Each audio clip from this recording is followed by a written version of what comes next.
2026-এ এই প্রথমবার অনুষ্ঠিত হতে চলেছে টেস্ট টি-টোয়েন্টি। কিসে টেস্ট টোয়েন্টি?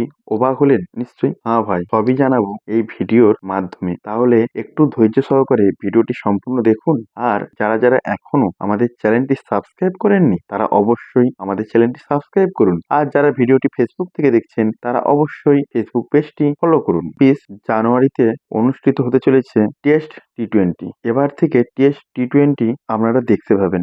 আর 5 দিন ধরে অপেক্ষা করতে হবে না। একদিনেই জানতে পারবেন যে কোন দল জিতলো, কোন দল হারলো বা টেস্টটা ড্র হলো নাকি, সবই একদিনেই জানতে পারবেন। 1861 থেকে 1862 সালে এই সময় অস্ট্রেলিয়া, ইংল্যান্ড খেলতে আসে নিজেদের দেশে এবং সেখান থেকে টেস্ট শব্দটি প্রচলিত হয়। তবে এর অনেক আগেই আমরা টেস্ট খেলা দেখতে পেতাম। অন্যদিকে 2004 সালে 5ই আগস্ট ইংল্যান্ড ও নিউজিল্যান্ড মহিলা প্রথম ক্রিকেট টি-টোয়েন্টি শুরু হয়েছিল এবং ওই ম্যাচে নিউজিল্যান্ড 9 রানে ইংল্যান্ডকে পরাজিত করে। এর পরের বছর 2005 সালে 17ই আগস্ট অস্ট্রেলিয়া ও নিউজিল্যান্ড এর পুরুষদের একটা টি-টোয়েন্টি ম্যাচ হয় এবং ওই ম্যাচে অস্ট্রেলিয়া নিউজিল্যান্ডকে পরাজিত করে। ওই খেলাটি অনুষ্ঠিত হয়েছিল অকল্যান্ডের ইডেন পার্ক স্টেডিয়ামে এবং প্রথম টি-টোয়েন্টি ওয়ার্ল্ড কাপ শুরু হয় 2007 সালে এবং প্রথম ওয়ার্ল্ড কাপ জিতে আমাদের ভারত, হ্যাঁ ঠিকই শুনেছেন, ইন্ডিয়া। ফাইনালে ভারতের বিপরীতে ছিল পাকিস্তান। টি-টোয়েন্টি ক্রিকেট আসার পরে মানুষের মধ্যে একটা জনপ্রিয়তা বেড়েছে, কারণ খুব কম সময়ের মধ্যে ওরা একটা খুব সুন্দর ম্যাচ দেখতে পায় এবং টান টান উত্তেজনার মাধ্যমে